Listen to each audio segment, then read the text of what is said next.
إله إلا الله لا إله. بسم الله الحمد لله والصلاة والسلام على أشرف الأنبياء والمرسلين نبينا محمد وعلى آله وصحبه وسلم. أما بعد، maanta waxaan rabaa inaan kuu hadiyeeyo xadiis uu nebiga sala allahu calayhi wasalam uu leeyahay: kalimataani khafiifataani cala allisaan thaqiilataani fi lmiisaan xabiibataani ila alraxmaan subxaana allahi wabixamdih subxaana allahi alcadiim.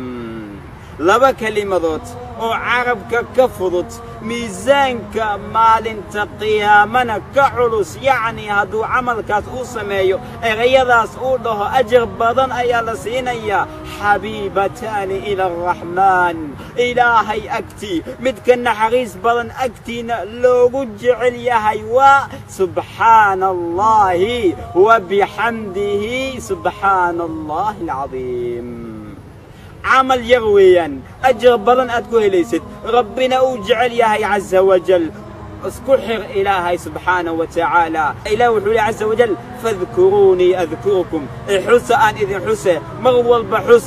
badi kelimadooyinkan waxaad awooddaa 100 mar inaad dhahdid subxaana allahi wa bixamdih subxaana allah. ilaahay subxaanahu wa tacaala waxaan weydiisanaynaa inuu ina jeclaado, maalinta qiyaamana miisaanka xasanaadka inoo badiyo ayaan ilaahay subxaanahu wa tacaala weydiisanaynaa. iyo inta sii faafisa fiidiyogan, sababtoo ah laga yaabaa qofka aad u sii faafisay dhegaystay khayrkan in uu ku dhaqmo, adigana ilaahay uu kugu jeclaado. baaraka allahu fiikum, wassalaamu calaykum ورحمة الله وبركاته.